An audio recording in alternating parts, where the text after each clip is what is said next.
దినములు చెడ్డవి గనుక మీరు సమయమును పోనీయక సద్వినియోగము చేసుకొనుచు అజ్ఞానుల వలె కాక జ్ఞానుల వలె నడుచుకున్నట్లు చెడిపోయిన దినములకు ఒక లక్షణం ఏంటంటే, దైవజనమా, దేవుని సంఘమా, నాకు దేవుడు అనుగ్రహించిన ఆత్మీయ పిల్లలారా, చెడిపోయిన దినాలకు ఒక సాక్ష్యం ఏంటంటే, చాలామంది టైంని పాడు చేసుకుంటారు. ఈరోజైతే అది బాగా కనపడుతుంది. చాలామందిలో భక్తి తరిగిపోయింది. అంత సెల్ ఫోన్కి బానిసలు అయిపోయారు, రీల్స్కి బానిసలు అయిపోయారు, ఇన్స్టాగ్రామ్కి బానిసలు అయిపోయారు, అందులో వచ్చే రీల్స్కి బానిసలు అయిపోయారు, ఫేస్బుక్ బానిసలు అయిపోయారు. అందరినీ ఈరోజు నేత్రాశ అనే పాపం భయంకరంగా వెళ్తుంది. ఈ నేత్రాశ పాపంలో నెట్టే విషయంలో సైతాను బాగా సక్సెస్ అయ్యాడు. ముఖ్యంగా దైవ సేవకుల్ని సూపర్గా కూర్చోబెడుతున్నాడు వాడు, మోసం చేసి. నేను అంటున్నాను, ఉరిశిక్ష పడ్డోడికి ఇంకా సేపట్లో ప్రాణం పోయిద్దండి, తీస్తారు అనుకో. ఇంకా సేపట్లో నా ప్రాణం పోతుంది అన్న సంగతి తెలిసిన వాడికి ఒక గంట ఎంత విలువైందిగా ఉంటుందో మీరు చెప్పండి నాకు. ప్రతి గంట విలువైందా, విలువలేందా? ఒక రోజు వాడికి పొడిగించబడితే ఆనందం, 2 రోజులు పొడిగించబడితే, 3 రోజులు పొడిగించబడితే, రోజులు కాదు గంటలు పొడిగించబడుతున్నా వాడికి ప్రశాంతత ఉంటుంది. అలాంటిది నీకు తెలుసా, నాకు తెలుసా మన టైం ఎప్పుడైపోయిద్దో? నీ ధీమా ఏంటో నేను చెప్పనా? నేను అప్పుడే సావన్లే, నన్ను అప్పుడే పిలవడలే, ఓ ఇప్పుడాడా, ఇంకా చాలా ఉంది టైం అని నువ్వు మోసం చేసుకొని దేవుడు నీకు ఇచ్చిన విలువైన అమూల్యమైన టైంని చెత్తవాటికి చూడటానికి అలవాటు పడిపోయా. ప్రపంచ ప్రఖ్యాతిగాంచిన దైవజనుల్లో, ప్రపంచ ప్రఖ్యాతిగాంచినటువంటి శాస్త్రవేత్తల్లో, ప్రపంచ ప్రఖ్యాతిగాంచినటువంటి జ్ఞానవంతులైన వ్యక్తులలో ఎవరైనా వాళ్ళ చరిత్రలో చదవండి. సమయ పాలన విషయంలో వాళ్ళు ఎంత బ్యాలెన్స్గా వ్యవహరించారంటే అంత బ్యాలెన్స్గా వ్యవహరించారు. ఎక్కడ వాళ్ళు టైంని పోగొట్టుకోలా. నీ ముగింపు ఎప్పుడో తెలియని నీకు రేపు అనేది ఉందని ఎలా అనుకుంటున్నావు? ఈరోజు ఇక్కడ కూర్చున్న వాళ్ళకి చెప్తున్నాను, భార్య భర్తని స్కూటర్ ఎక్కించుకొని వెళ్తున్నాడు హైదరాబాద్ కందికల్ గేట్ దగ్గర. ఊహలో కూడా ఊహించని మరణం అది. ట్రైన్ వస్తుందని గేట్ వేశారు. భార్య భర్త ఆ గేట్ తీసినాక అవతలికి వెళ్ళాలి. చెత్తకు స్కూటర్, వెనక భార్య కూర్చుంది, ముందు భర్త. ఆ రైల్వే ట్రాక్ అవతల పక్క చెట్లు ఉన్నాయి. ఆ చెట్లలో మరి గ్రద్ద ఎట్లా పట్టుకుందో, తాచుపామును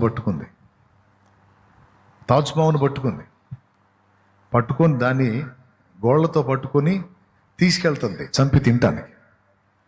అది పడగెత్తి దాన్ని కాటేయడానికి ట్రై చేస్తుంది. అది పొడుస్తూ దాన్ని తీసుకొని వెళ్ళడానికి ప్రయత్నం చేస్తా ఈ చేతక మీద భార్యాభర్త కూర్చున్నారు చూడు, వాళ్ళ మీదికి రాగానే దాని పట్టు తప్పి ఆ పాము సరిగ్గా ఈ స్కూటర్ మీద ఉన్నవాడి మెడలో పడింది. పడటంతోనే వెంటనే లేచి ఈ కణత దగ్గర కొట్టింది కాటు. అంతే, క్షణాల్లోనే ప్రాణం పోయింది. ఎవరన్నా ఊహిస్తారా అలా జరిగిద్దని? ఊహిస్తారా? తిరుపతి నుంచి నరసరావుపేటకు ప్రయాణమైంది ఒక కుటుంబం. తలలు బోడి చేసుకొని కూడా ఉన్నారు పాపం వాళ్ళు. ఆదివారం పొద్దున్నే నరసరావుపేటలో వాక్యం చెప్పడానికి వెళ్తున్నారు చిలకలూరుపేట నుంచి. కోమటినేని వారి పాలెం దగ్గరకు వచ్చేసరికి ఎక్కడి నుంచి, తిరుపతి నుంచి వచ్చారు.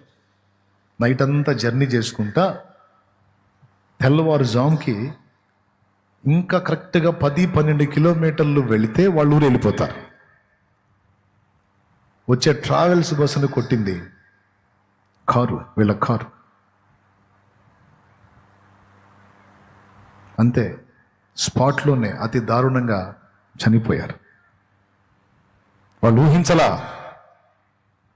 వాళ్ళ పరిస్థితి ఎలా ఉందంటే, ఆ డెడ్ బాడీస్ని బయటికి తీస్తుంటే ఈ ముఖం, ఈ పుర్రె భాగం ఉంటుంది కదా, అది లోపలంతా నుగ్గు అయిపోయి ఈ ఈ ముక్కు, ఈ చెక్కిళ్ళు ఇవంతా కూడా అలా తోళ్ళులాగా వ్రేలబడుతుంది.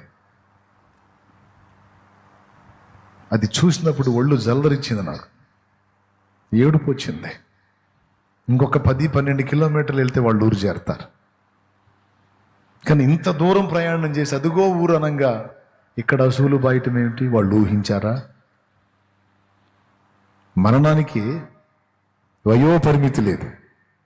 యవనస్తుడని, నిండు చోళాలని, మొన్ననే ఉద్యోగం వచ్చిందని, నిన్ననే పెళ్ళయిందని చావు జాలి పడదు.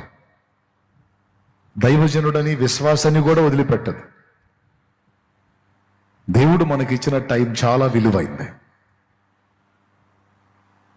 దాన్ని ఎంత ఈజీగా ఖర్చు పెడుతున్నారంటే, వజ్రాలని సముద్రంలో విసిరినట్టు విసురుతున్నారు టైంని. దేవుడు నీకు ఇచ్చే ప్రతి గంట ఒక వజ్రం, ప్రతిరోజు ఇంకా పెద్ద వజ్రం. ఆ రోజుని, ఆ గంటను ఉపయోగించుకొని నువ్వు చాలా కార్యాలు చేయొచ్చు. కానీ సెల్ ఫోన్లో నువ్వు రీల్స్ దగ్గర కూర్చుంటే గంట అంటే లెక్క లేకుండా గడిచిపోయింది. చూస్తానే 2 గంటలంటే లెక్క లేకుండా లేచిపోద్ది. అవునా కాదా? ఎంతమంది ఒప్పుకుంటారు? చేతులు ఎత్తండి. ఈరోజు చదువుకున్నోడు, చదువు లేనోడు, చిన్నోడు, పెద్దోడు, ముసలోడు కూడా తిప్పుతున్నాడు. లోకంలో ఏడాడ చెత్త అంతా వస్తుంటుంది. అందులో ఈ జీవితం అంతా దానికే తగలబెడుతున్నాడు.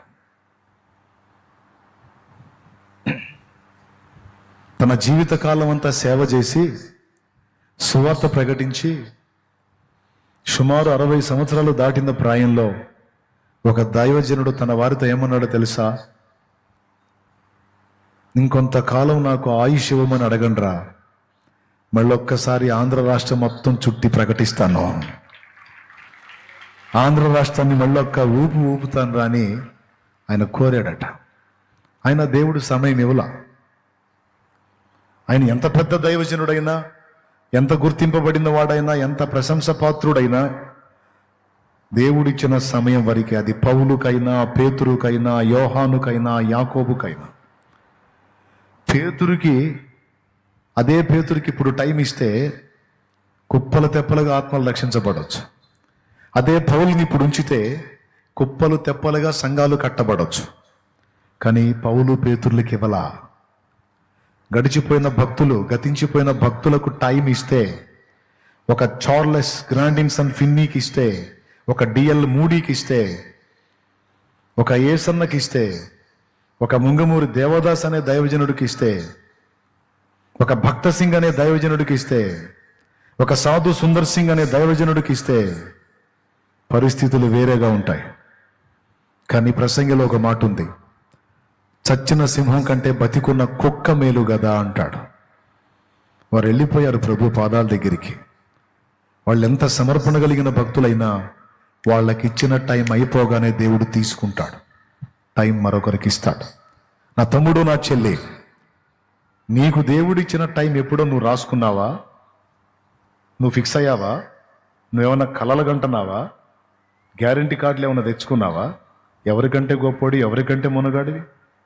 దేవుడు నీకు ఇచ్చిన విలువైన టైంని సద్వినియోగం చేసుకుంటే పనికొస్తావు, దేవుని పని చేస్తావు, 4 జీవితాలని కడతావు, 4గురిని వెలిగిస్తావు, 10 మందికి ఆధారం అవుతావు, 10 మందిని పరలోకం చేరుస్తావు.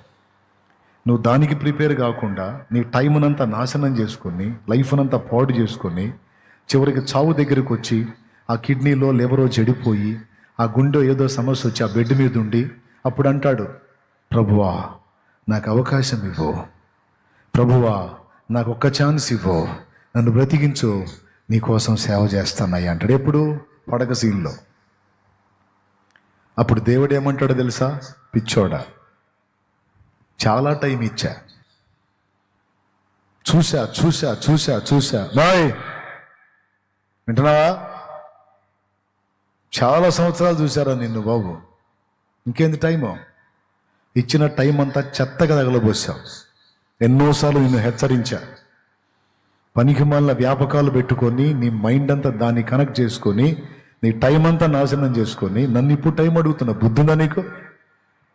ఇంకొచ్చాయి పొడిసిన పోటు చాలు కానీ అంటాడు అబ్రామ్. నువ్వేదో బెడ్ మీద ఉండి కనికరం కోరావని ఇవ్వడం. ఇచ్చిన టైంని వినియోగించుకున్నవాడు తెలివైనవాడు. దేవుడు నాకు ఇచ్చిన కృపలో, నాకు ఇచ్చిన ఛాన్స్లో దేన్ని మిస్ చేసుకోకుండా నా టైంని బ్యాలెన్స్ చేసుకోవడానికి నేను ఇష్టపడుతున్నా. అది నాకు చాలా ప్లస్ అయింది. మీరు నమ్మండి నమ్మకపోండి, కొంతమందిని మారు మనసు పొందమని పిలుస్తాడు. ఈ మారు మనసు పొందమని పిలుస్తాడు. బాప్తిస్మం ముందర నాయన నిన్ను పరలోక రాజ్యం చేర్చుకుంటానని పిలుస్తాడు. రారు.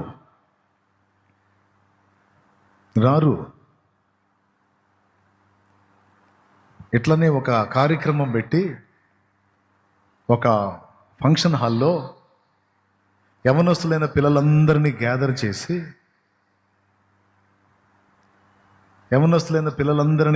చేసి వాళ్ళందరికీ సువార్త చెప్పి వాళ్ళందరికీ నరకాన్ని గురించి, పరలోకాన్ని గురించి, ఆత్మరక్షణ విలువ గురించి, యేసయ్య త్యాగాన్ని గురించి వివరించి వాళ్ళకి ముగింపులో కార్డ్స్ ఇచ్చారంట.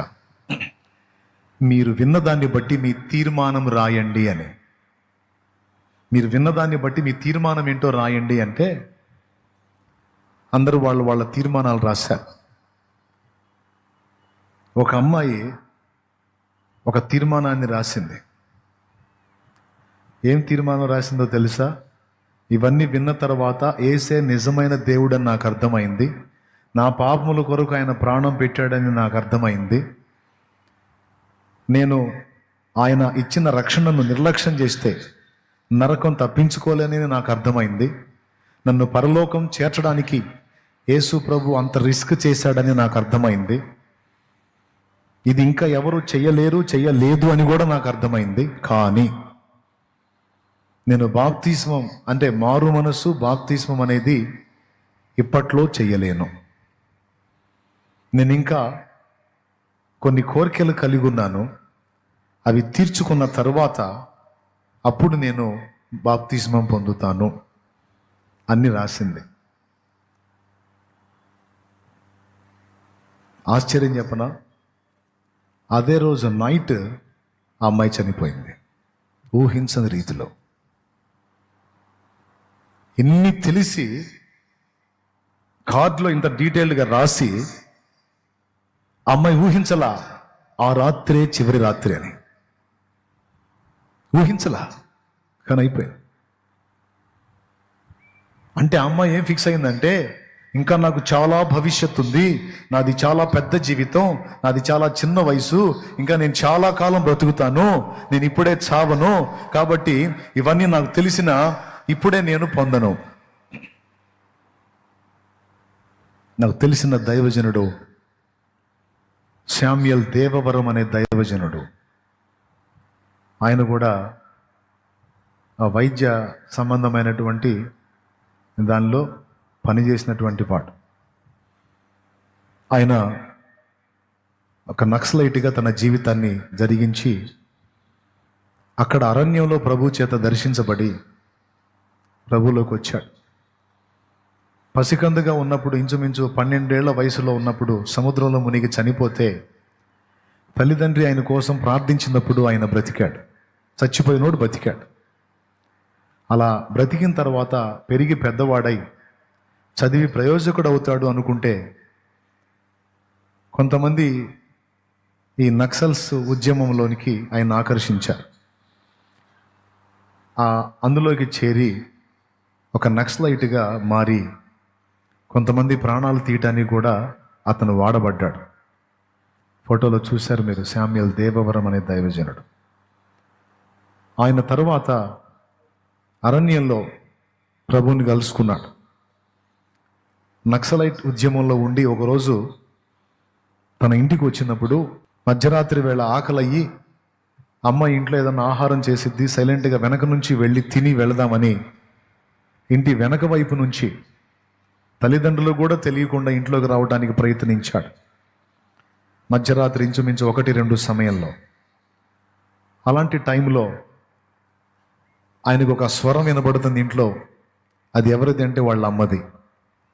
మోకాళ్ళుని ఆమె ప్రార్థిస్తుంది. ఏమనంటే, దేవా, నా కుమారుణ్ణి చంపవా, నా కుమారుణ్ణి చంపేవా, నా కుమారుడి ప్రాణం తీసుకోవా, నువ్వు వాడి ప్రాణం తీయకపోతే వాడు ఇంకా చాలామంది ప్రాణాలు తీస్తాడయ్యా, అలాంటి కొడుకును నాకెందుకు ఇచ్చావు దేవా, వాడి ప్రాణం తీసుకోదేవా అని కేవలం అదే అంశం పెట్టి ప్రార్థన చేస్తుందా.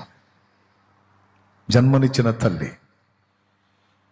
కొడుకు ఏదో అవుతాడంటే ఏదో అయితే అది తట్టుకోలేక తన కుమారుడు వల్ల పోతున్న ప్రాణాలను బట్టి బాధపడి ఇంకెందుకు ఇతడు బ్రతకటం, ఇతడు చావటమే కరెక్ట్ అని కన్న తల్లి బిడ్డ చావు కోసం ప్రార్థన చేస్తున్న ఆ ప్రార్థన ఆయన చెవుల్లో పడింది.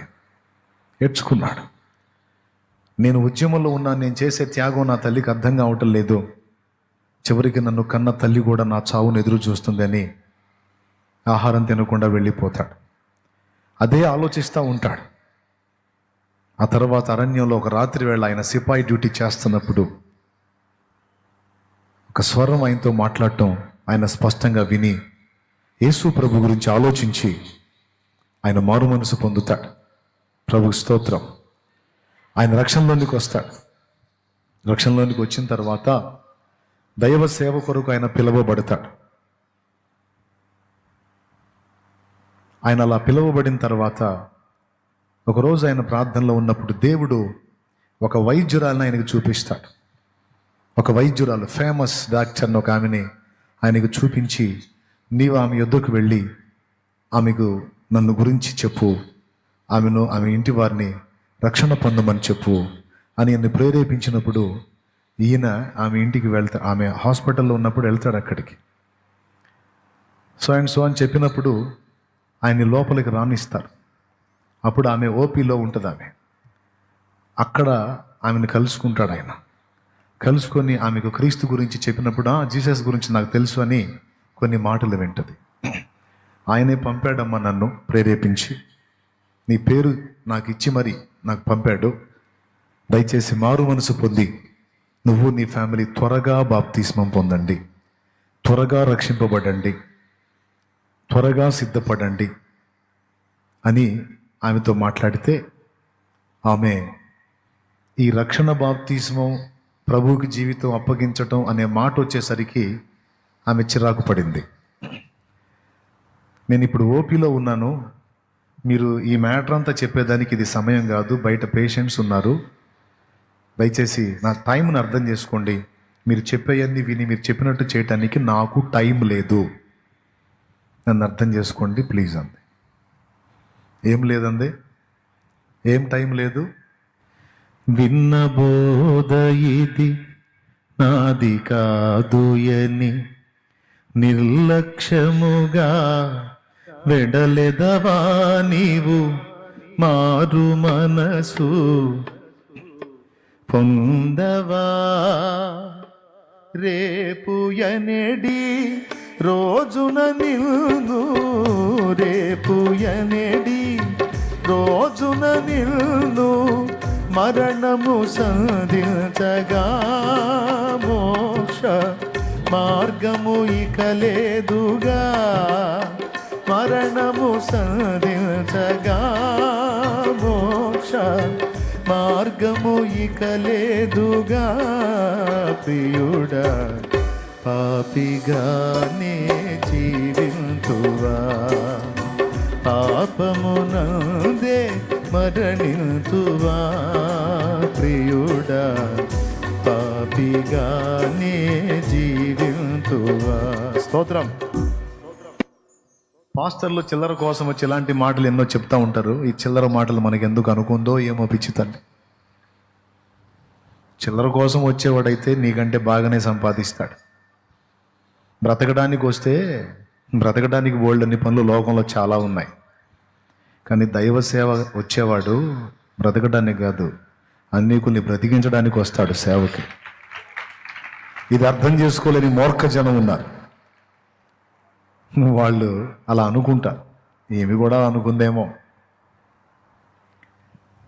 ఆయన ఆ మాట చెప్పి బ్రతిమలాడాడు, అమ్మా దేవుడు ప్రేరేపిస్తే, దేవుడు చెప్తే నేను వచ్చాను. ఆయన మాటలు చాలా వినయంగా ఉంటాయి, చాలా కన్నీటితో ఉంటాయి, చాలా భారంతో ఉంటాయి. ఏడుస్తానే ఆయన వాక్యం మాట్లాడతారు కన్నీళ్లతోనే. అలాంటి దైవజనుడు ఆయన.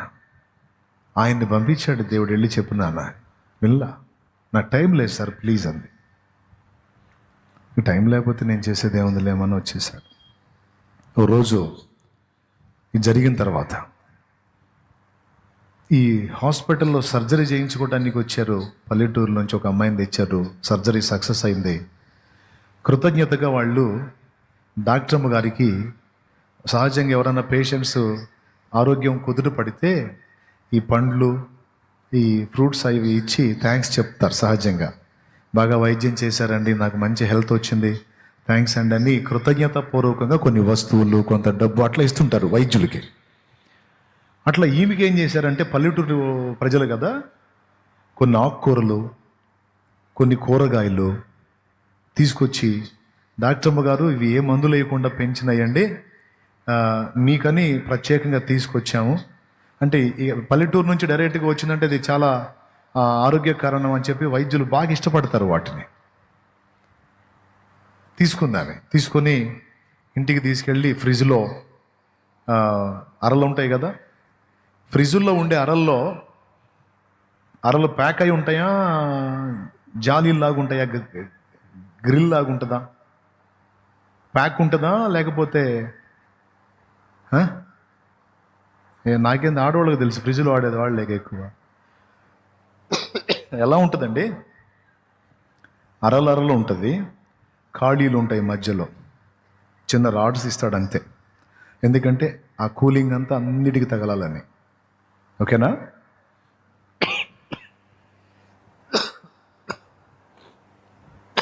క్షమించండి, కొంచెం దగ్గు.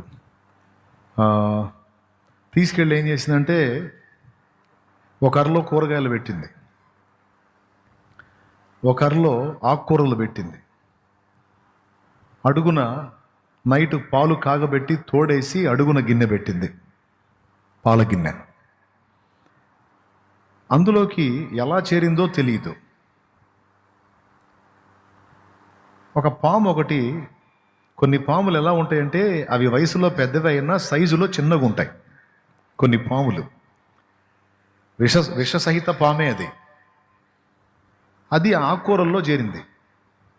వాళ్ళు ఆ కట్ట తీసుకొచ్చి ఆమెకి ఇచ్చారు. ఆమె నేరుగా తీసుకొచ్చి ఫ్రిడ్జ్లో పెట్టింది. ఈ మనుషులు చేతులు మారుతున్నప్పుడు అది బయటికి రావతిగాక అందులోనే కూర్చుంది. చాలామంది కట్టెల మోపుల్లో కూర్చుంటాయి పాములు. మనుషులు దాన్ని కదిలించినందుకు అవి భయపడి లోపలే ఉంటాయి. అవి దించినప్పుడు చిన్నగా వెళ్ళిపోతాయి బయటికి. పౌలు పొల్లలు ఏరినప్పుడు కూడా అందులోంచి పాము వచ్చి ఆయన చేయిని పట్టడం మనకు తెలుసు. ఈ ఆకుకూరలో చేరింది ఆ పాము. ఆ ఫ్రిడ్జ్ డోర్ క్లోజ్ చేసింది. నైట్ పండుకొని నిద్రపోయారు. ఈ చలి దెబ్బకి అది లోపల ఆకుల్లో ఉండలేక బయటకు వచ్చి అటు ఇటు తిరుగుతా నేరుగా ఆ పాల గిన్నెలో పడింది. పడి చచ్చింది. దానిలో ఉన్న విషమంతా పెరుగులోకి వచ్చింది. పాము అడుక్కెళ్ళింది, చచ్చి తెల్లవార్దులు ఆ విషమంతా పాలల్లో కూరింది. అది పెరుగయింది. ఇంత సీన్ ఫ్రిడ్జ్లో జరిగిందని డాక్టర్ గారికి తెలీదు. విషసహిత పాము, అది ప్రమాదకరమైన విషం ఉంది.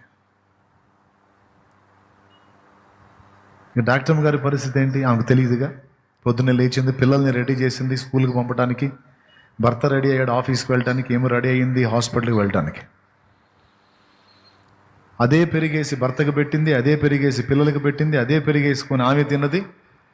ఈ కాస్త డబ్బున్నోళ్ళు ఏం చేస్తారంటే లీటర్ పాలు అవసరమైతే 2 లీటర్లు పోయించుకుంటారు.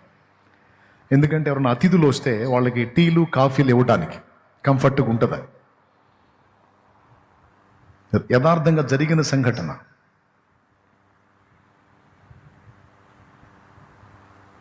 వెళ్ళిపోయారు, ఎవరి ప్లేస్కి వాళ్ళు వెళ్ళిపోయారు.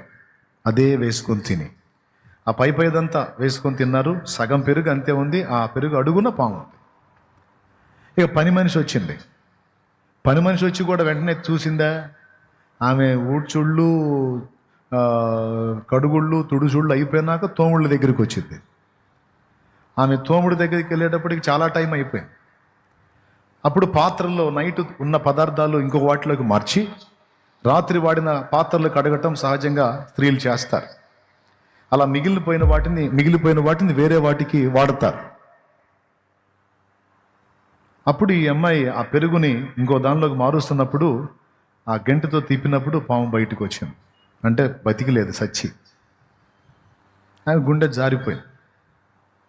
అప్పుడు ఆ పెరిగేసుకొని వాళ్ళు తిన్నారని అర్థమయ్యి వెంటనే డాక్టర్మ్మ గారికి ఫోన్ చేసింది. డాక్టర్మ్మ గారు, మీరు తిన్న పెరుగులో విషం ఉంది, ఆ పెరుగులో పాము ఉందండి, ఆ పాము చచ్చింది, దాని విషం అంతా పెరుగులో కూరింది, అదే మీరు వేసుకొని తిన్నారు, మరి ఎలా ఉన్నారో ఏమో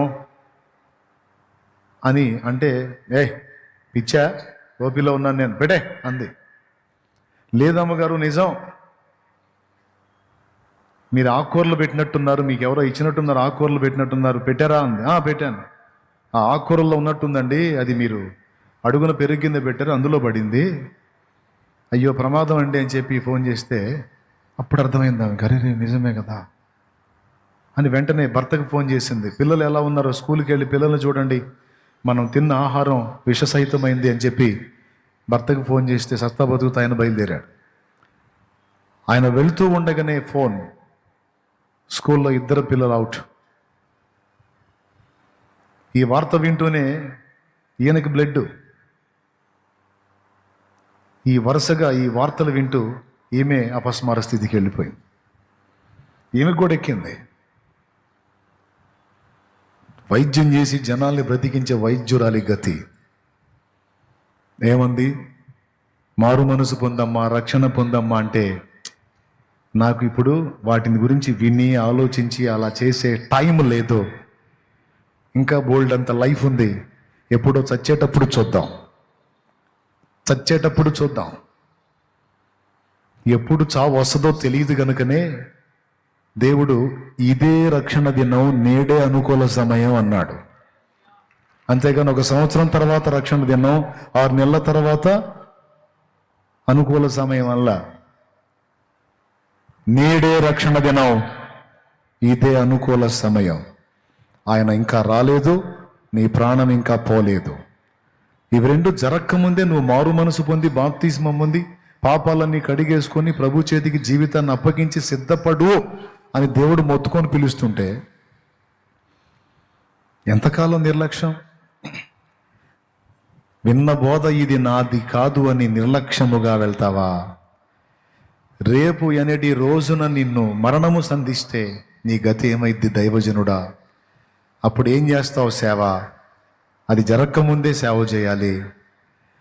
విన్న బోధ ఇది నాది కాదు అని నిర్లక్ష్యంగా వెళ్ళిపోయే ఓ వ్యక్తి, సోదరుడా, మారు మనసు పొంది బాప్తిస్మం పొంది ఒడ్డెక్కురా నాయనాన్ని పిలిస్తే ఇది నాది కాదని వెళుతున్నావు. రేపు ఎనడి రోజున నిన్ను మరణము సంధిస్తే, మరణం నిన్ను ఎదుర్కొంటే నీ గతి ఘోర అగ్నికే కదా. కాబట్టి టైంని బ్యాలెన్స్ చేసుకోవటం అనేది చాలా ముఖ్యమైన విషయం.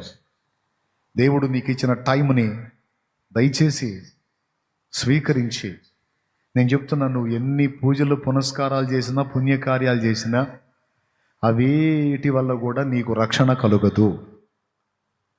నువ్వు చేయాల్సిన పుణ్యకార్యం ఒక్కటి ఉంది. నేను పాపిని అని ఒప్పుకొని ఇక చెయ్యకూడదని తీర్మానించుకొని మారు మనసు పొంది బాప్తిస్మం పొంది నువ్వు యేసయ్య బిడ్డగా మారిపోవటం, యేసు చేసినటువంటి సిలువ బలియాగం మీద విశ్వాసం ఉంచటం అనే ఈ చిన్న పుణ్యకార్యం నువ్వు చేస్తే నిత్యము మండే నరకం తప్పించుకొని పరలోకం వెళ్తాం. దీనికి పైసా ఖర్చు లేదు, ఒంటికి చాకిరీ లేదు, కేవలం ఉచితం. ఇలా ఉచితంగా నీకు ఇచ్చిన అవకాశాన్ని, ఆయన ప్రాణం ఇచ్చి మరి ఇచ్చిన అవకాశాన్ని నువ్వు నిర్లక్ష్యం చేసి వెళ్ళిపోతే రేపటి రోజున నీ ఆత్మ ఎక్కడుంటుందో నువ్వే ఆలోచించు. నీతిగల న్యాయాధిపతిని ఎలా ఎదుర్కొంటావో ఒక్కసారి ఆలోచించు. భగభగా మండే నరకాగ్ని నుంచి ఎలా తప్పించుకుంటావో ఒక్కసారి ఆలోచించు. లేదు శాలేమన్నా, నాకు అర్థమైంది, నేను సిద్ధపడ్డాను, నీవు బాప్తిస్మలోనికి నడిపిస్తే ఇప్పుడైనా నేను తీసుకోవడానికి సిద్ధంగా ఉన్నాను అన్నా, నాకు రక్షణ కావాలి, రేపు నాదో కాదో తెలియదు, నాకై ప్రాణం పెట్టిన యేసు రక్తంలో నేను కడిగేసుకోవాలి. ఇంకెందుకు? పాపం వద్దనుకున్నాను, పనికిమాలిన లోకం వద్దనుకున్నాను, కులం నాకేం కూడు పెట్టలా, నా అన్నవాళ్ళు ఎవడు నన్ను ఆదరించలా, సచ్చినా బతికినా నాకు ఏసే దిక్కు అనుకున్నా. ఇక ఆయనలోనే ఉంటాను నేను. ఇంక రెండో దాని వైపు నేను చూడనన్నా, నాకు నువ్వు రక్షణ ఇవ్వన్నా, నేను తీసుకుంటాను అని ఎవరైనా సిద్ధపడి ఉంటే మీ కుడి చేయి ఎత్తి చూపించండి. సిద్ధపడ్డవాళ్ళు లేచి నిలబడండి నాన్న. చేతులు ఎత్తిన వారు లేచి నిలబడండి. ఎవరెవరు సిద్ధపడరు త్వరగా లేవండి.